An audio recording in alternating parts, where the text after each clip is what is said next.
Solutions, StraightSmileSolutions.com, and today I'm going to talk to you about a blog I just posted. And if you want to access our hundreds of blogs, you can go to our website, StraightSmile Solutions, click on About Us, and under About Us, you'll see Read Our Blog. And there's a little place to put in keywords, and you can search by different topics if this one isn't the very top one anymore.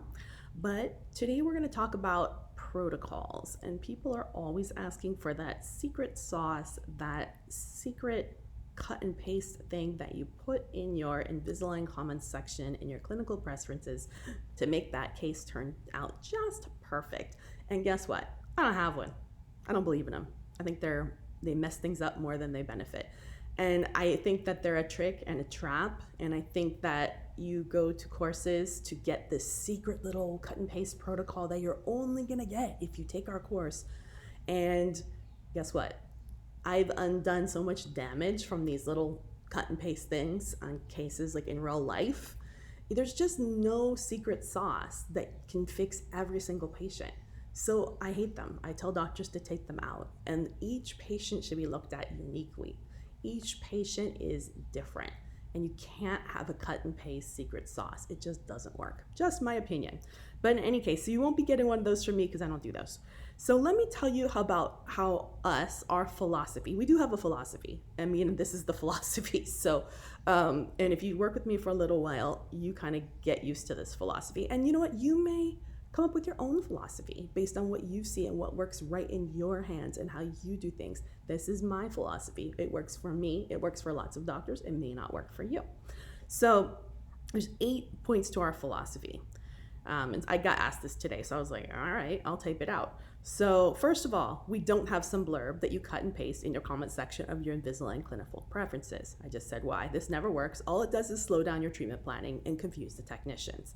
And I've talked to enough past Invisalign techs that used to work in Costa Rica, and they hate doctors that do this. So they're just like, oh my God, they roll their eyes. Okay, next. We don't only move anterior teeth. I'm not saying I won't let you only move anterior teeth, but enough doctors of mine have gotten this lecture, so I'm gonna tell it to you one more time. Standard of care is making everything perfect. You can't make assumptions as to what the patient wants unless you've educated the patient on the risks, benefits, and alternatives. Alternatives means ideal. They need to see ideal and understand ideal before they can backtrack and choose anterior only movements. If you are an office that only chooses to do anterior alignment, short-term ortho, that's totally fine.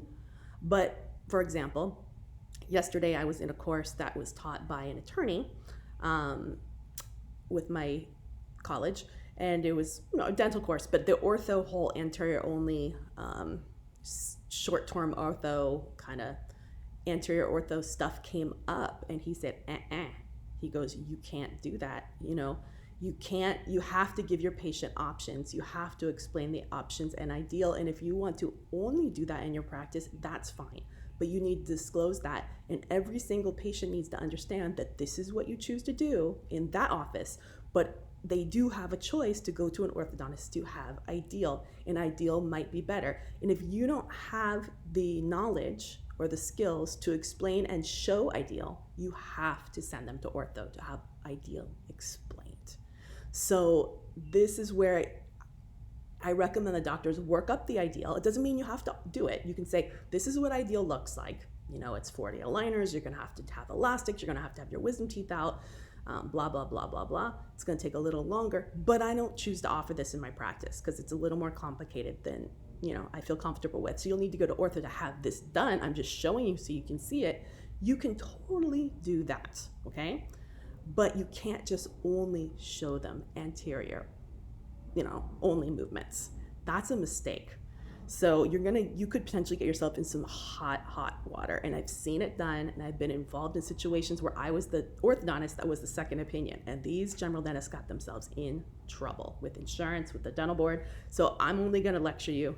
I totally strongly against doing this, unless you can also explain the ideal. And you need to document that conversation in writing, and the patient needs to sign. And also there's disclaimer forms for compromise versus anterior only treatment, short-term treatment, so be careful. Okay, I said, how can you expect predictable outcomes when you're only moving some teeth? Yeah, it never turns out that well, right? And also, if you end up getting a posterior open bite, which is a very common side effect from any kind of aligners, and you're gonna have to move back teeth in order to fix it. So this can end up being incredibly expensive if you're paying for a flex or a light or a go or express. You might end up paying double in a lab fee, and you really can't go back and charge the patient more. That's not cool, you know? You promised your patient this and something went wrong, you need to fix it under that protocol, and you're gonna have to absorb the extra costs. So, okay, let's see. Number 3, I believe in correcting habits before Invisalign starts. So this is not just talking about kids. Habits can be many, many different things, and I've got tons and tons of videos on this. So you can just go into my channel and search under habits or tongue thrust or thumb sucking or finger sucking or mouth breathing. These are all habits, okay? And many are habits in adults, and don't discount habits in adults. Adults do suck their thumbs. There's things I can tell if a patient sucks their thumbs, and they lie all the time. So you have to really explain the why. I have to know the truth, you know? But I can look at someone's mouth and finger and thumb, and I can tell you if they suck their thumb, whether they're telling the truth or not. I'm always right on that. Okay. All habits, oral habits, mouth breathing, tongue thrusting, thumb sucking must be fully corrected. That doesn't mean, oh, I stopped. Because even if they were thumb sucking, they still often might have mouth breathing at night. They don't know if they're mouth breathing, you know? But there's certain ways we can find out. So that has to be corrected. That might mean you might need to work with an OMT. You might need to put a habit appliance in before you start Invisalign. What's gonna happen if you don't do that? Well, guess what? You're not gonna get the outcome that you predicted. It's not gonna turn out because the tongue and the mouth breathing and the fingers and the thumbs are a very strong counterforce, and teeth won't move predictably if you don't do that. And so often doctors skip over that part. Also, at StraightSmile Solutions, we don't believe in doing compromised orthodontic cases. That means if it's a jaw surgery case, if it can't be done, you know, with just Invisalign, then don't do it. Now, Invisalign doesn't say, no, you can't do this. They're gonna set up every case. I've never seen them say no. It's just not gonna happen. I can look at a case, and this happens very often, you know, especially with new doctors, is they'll get this set up and like, you can't take this. I'm sorry, I can't help you with this patient. They're like, well, I paid for this. And I said, well, we'll use it on another patient then, because this isn't gonna happen, and I can't help you with a case that I know isn't gonna happen. This is not gonna happen. Invisalign will give you a setup and they'll put a ton of black dots on it, you know, and they'll say, well, this may not happen. Yeah, it's not gonna happen. So that is the worst thing, especially with class 3 patients. Do not. So class 2 patients, okay, if we don't get all the overjet correction, okay, it's not that bad, right? So at least we're better than we were.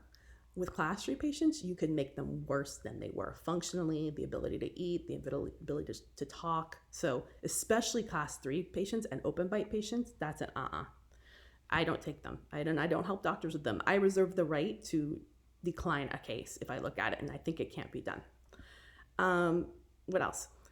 We stage our treatment 2 to 3 times longer than a lot of these courses do, and even more longer than what Invisalign says they need. So usually Invisalign gives me a case and they say it's 15 aligners. Well, now it's 40 for me. And it doesn't mean it's actually going to take longer, because actually my cases get done faster, because the vast majority of our cases don't need revisions, refinements, if you're doing everything correctly. That's the disclaimer, and a lot of doctors don't. But so many Invisalign treatment plans, I don't know why. They shortchange you on these trays. Trays should have small incremental movements in between the steps, and they're getting to the point where they're doing bigger and bigger jumps, which makes it much less predictable, and it's much more gentle forces for the patients. If you have a very predictable treatment plan, I know you guys are going, oh my gosh, 50 aligners, that's so many. Well, guess what? You're starting out at 7-day changes. I look at these cases and I can tell you in braces, this is an 18-month case. That means if this is 50 aligners, it's still less than a year, which is less than it would have been in braces. So this is making it very, very predictable. 7-day changes. And if somehow this is a teenager or a kid and they understand the concept of tracting and they're using their chewies and they're actually wearing them 22 hours a day, and I don't base it on what they say, I base it on what I see. So what they say has zero feedback for me. We look at what's the evidence here? If the evidence is showing that they indeed are tracking, they get the concept of tracking, everything's fitting like a glove, They're wearing their elastics like a champ. I'm seeing the bite changing. Well, guess what? We're probably going to speed it up. We're going to do 5-day changes or 4-day changes. It's always better to under promise and over deliver than the other way around. And that's the biggest mistake a lot of general dentists make, that a lot of orthodontists get, you know? You'll find orthodontists do way more trays than a general dentist does per an average case. You can't do that. All you have to do is ask for it. You just say, make this case at 35, stage this case at 45, stage this case at 50. And patients love having fresh aligners every 5 to 7 days. They don't want 14-day changes. That's disgusting. Have you seen how gross trays get by day 11, 12? I wouldn't do that. So why would I want my patients to do that? Okay, number 6. We love, love, love bite turbos. Bite turbos are the best things ever. I love them. And if you work with me, you'll find they show up on many, many cases, if not most cases. And I think Invisalign is starting to get the wind of this, believe this as well, because they created this G8 protocol, which basically puts bite turbos on tons of cases. Although I haven't seen them using it, but they're saying that they're doing that. But I really love bite turbos. Of course, the secret sauce of the bite turbos is that you have to remove them a few aligners before the end, or you'll end up with overjet, which nobody wants, right? Who wants overjet? So that's the secret of bite turbos. Why bite turbos? Well, number one, of course, on any patient that's slightly deep, we're going to use bite turbos because that helps to take the pressure off the back teeth so you can level the curve of speed better. If you are clenching and biting on your teeth all the time, the teeth aren't going to level out and they're not going to move as freely.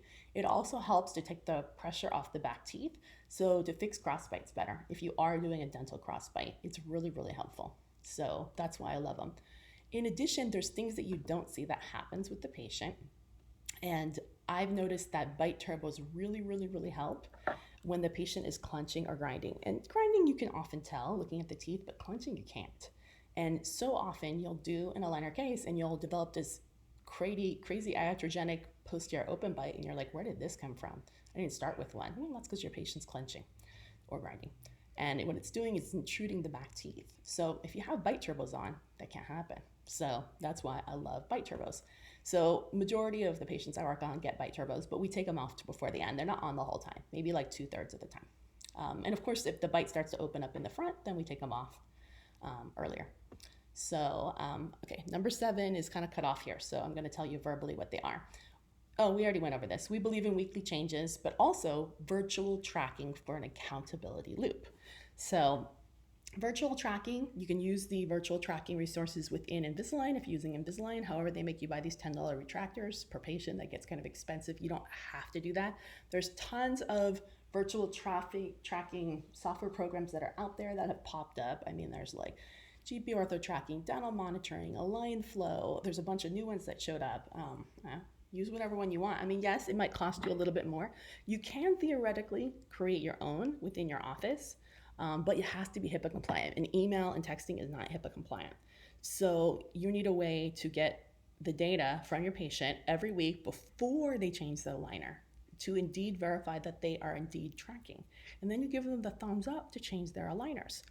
Now you can do it every other aligner or every third aligner, but the tighter the accountability loop, that means the more frequent you're having them check in with you, the less revisions, refinements you'll have later. That's just how it is. So, it's not unlike having kids. When you have kids and you give them chores, if you just say, do your chores, are they always going to do it? Probably not. But if you're checking their chores, they're going to do it. So, and patients actually like it. They like knowing that the doctor is double checking, what's going on every week or every 2 weeks.